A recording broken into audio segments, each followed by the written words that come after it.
Hello everybody, how's it going? Christian from Treasure Town here, and today we are going to be going over silver bars, a beginner's guide to silver stacking using silver bars. We're going to be covering the advantages that these hold, and there's also some drawbacks that you definitely want to consider, so I'm probably going to make this video 7 or 8 minutes, say, and obviously there are some other things that silver bars are competing with. Those would include junk silver, or 90% constitutional silver that in the United States, that's pre-1965. There are also kind of silver rounds, which are like 1 or 5 ounce silver rounds, and they're less shaped like bars, but those are actually pretty similar. And then there are also kind of some government silver rounds. I've got some right here, for example, like American Silver Eagles. There's also a lot of other governments that aren't the United States making them. But without further ado, we'll get into the pros and the cons. I certainly like them. As you can see, I've purchased a good amount for myself, and I just want to give you some advice as well along the way. So I don't really like to beat around the bush too much. The main advantage to collecting using silver bars is generally you can get a lot of silver for your money. The premiums are on most bars not going to be super high, and when I say premium, that means how much are you paying over how much you are getting, or what the actual spot price of silver is. So if silver is $30 an ounce, maybe on something like an American Silver Eagle, you never know, but say you might be spending 37, 38 bucks an ounce. Here on this is a 2 troy ounce one, but I bet that you can purchase this for very little over the spot price, call it $32, $33 an ounce in our $30 example. So that is certainly a good way, and the reason is kind of gets into a drawback. Normally I like to do all pros and all cons, but one of the main drawbacks is that these are a little bit less recognizable. So it's different when you have a government round that's an American Silver Eagle or a Canadian Maple Leaf. Probably everybody knows that's 1 ounce of silver. Here, I don't know Monarch Precious Metals well. I don't know, this is a 1 kilo bar, so certainly a little bit more silver. I don't know Asahi Refining. Certainly some people will, but it's not the same. It's also not the same as having some, 90% silver. Everybody knows what a 1963, 90% silver quarter is going to look like. Less so on the customized Northwest Territorial Mint from Auburn, Washington. And that's not to say that this is that disqualifies it. It's just that is the main consideration. Now I'm going to get into some of the kind of finer points, and there's certainly a fair amount of them. One thing that is pretty cool is that you can have a lot of customizability. So like I said before, maybe they're not as well recognized, but this person, this was 2008. They may have sold it, so a little bit funny, but this was custom made for, it looked like, Katie and Josiah's wedding. So, you can really get down to the details, but you can also have something, this is CMX, this is, let's see, YPS. I've got no idea what that is. Jaeger's Poured Silver, and it's got a skull in the back, I remember that. But yeah, there's just a ton of variety. So some people put a bunch of designs, like I'm trying to think, this one, where did I put it? Maybe it's this one. No, I don't know. But this one's a Native American, so say that you're, into Native American history or something, you might be able to get that. This one's for the San Diego Zoo. So it's pretty cheap. Like I said, these generally don't sell for a ton over their silver value, so you can pick up some kind of weird commemorative stuff. It's not like government rounds. There's a lot of regulation that goes into them. There's a ton of random people putting out their own bullion, and so it can be kind of fun to collect, as long as you're not paying too much of a premium, and we'll get into that a little bit later. Another good thing is, as you can tell, most or all of these bars are fine silver, 999. That is a little bit different from something like junk silver.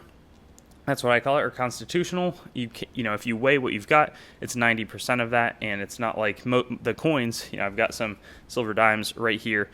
These are going to be like 1/13 or so of an ounce of silver. It's not like you have a very exact number down to the ounce or the kilo. This is 1,000 grams of silver. And that's definitely an advantage with these. And another advantage is that you can make very specific amounts of silver. So here, this is not a 5 troy ounce. This Mooney Metals made a 4.98 troy ounce bar. So they were specific enough not to try to pass this one off as being 5 ounces, but instead being 4.98. I always think that that's interesting. I've seen bars that are like 3.17 ounces of silver. You can pour whatever you want, and then, obviously people are hopefully going to be being honest with how they mark what they've got, but here's a 25 gram, so you can use whatever kind of measurements you want, but that's kind of nice, the specificity of what you are buying, though it is nicer to have, I view at least, an ounce denominated amount. So when you're purchasing, maybe you go for a 5 ounce or a 10 ounce. I think the 10 ounce bar is kind of my sweet spot, and it's not hypocritical, but I recently purchased this, and it was a really good price for me. So I bought it. There weren't any 10 ounce bars, but I kind of like the 5 and 10 ounce bars because it's a little bit thicker than, these 1 ounce bars are relatively small. If you have a slightly larger bar, it feels like you've got a nice chunk of silver in your hand. And so I did touch on it, but you've got the unlimited kind of customizability in terms of your stamps. You got the pure silver, the customizability for the amount. This is not, I'm not an investment advisor. All this stuff is for entertainment, but there can be some tax advantages that I'm not super clear of. I believe in some countries. That's something you probably want to research on your own, but that's why some people view these as being beneficial. There's other tax drawbacks I've heard, though that's probably not the main concern when you're getting into purchasing silver. And then the last thing is collectability. So I don't have any super collectible rounds, but I've bought and sold ones where, I had a 5 ounce bar, so something like this. It was made by Engelhard, which is a well-known producer, and it sold for about $150 an ounce just because it was super rare. So it kind of looked like this, actually. Really nice poured art, had a early serial number, and there can definitely be value over what's in the bars. But as we shift to kind of talking about some of the cons, you have to watch out with that collectability, because you need to get into knowing, are you paying for the silver or are you paying for kind of the added premium? And sometimes the premium is because a bar is rare. Other times, maybe this is nothing I know, but maybe the Concord Stage got a bunch of these produced in a contract with the Motherlode Mint, and they're trying to sell them way above the silver value. So you have to be careful about how you're purchasing it, because the advantage of these silver bars traditionally is thought to be that they're low premium. Think about how you're navigating it. What are you getting into? That's a big mistake in general that beginners should be aware of, is people purchasing silver because they want to buy silver and they end up buying the collectible aspect. I also, again, I talked about it before, you can't split this up that easily. So here with the dimes, sure, it's these are 1/13 of an ounce, maybe a little bit inconvenient, but there's also a face value multiplier. So say somebody's paying 25 times face, that means, 10 cents equals times 25, 250 cents, or $2.50. And you can get that increment really small. So you could sell 100 dimes, you could also sell 102 dimes if you wanted.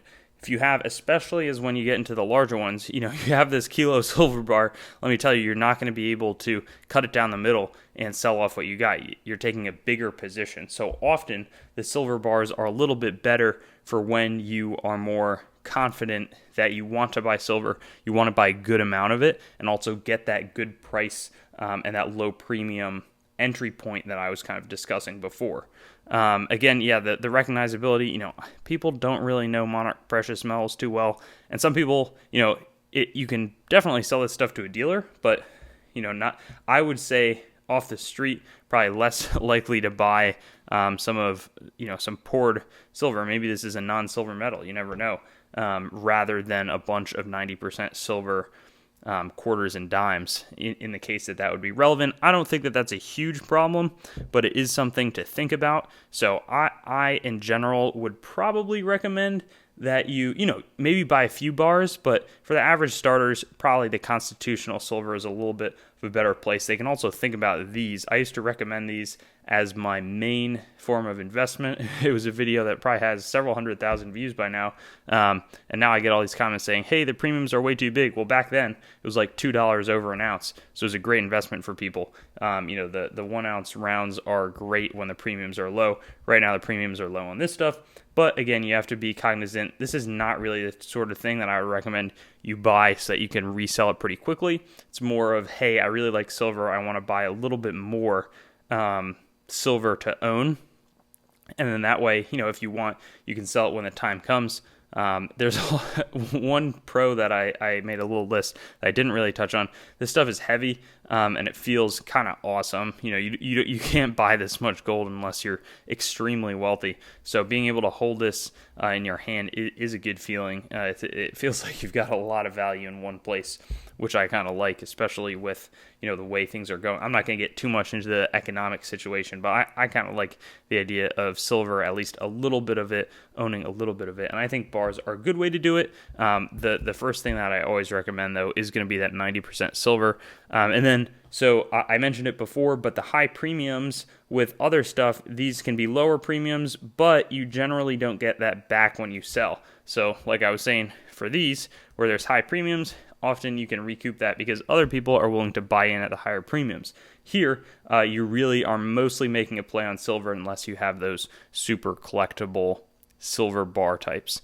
And that basically brings us to the end of this video.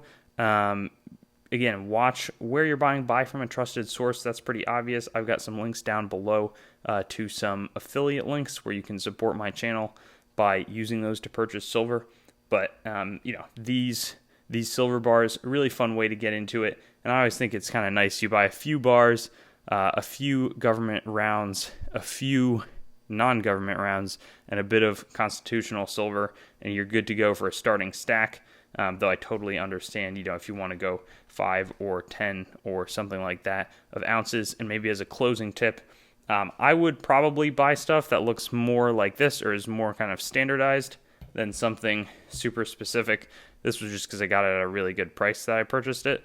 But I think it's more fun to collect a little bit less of a flashy or unique collection when you start out, and just kind of go for some silver bars to that are kind of get the job done.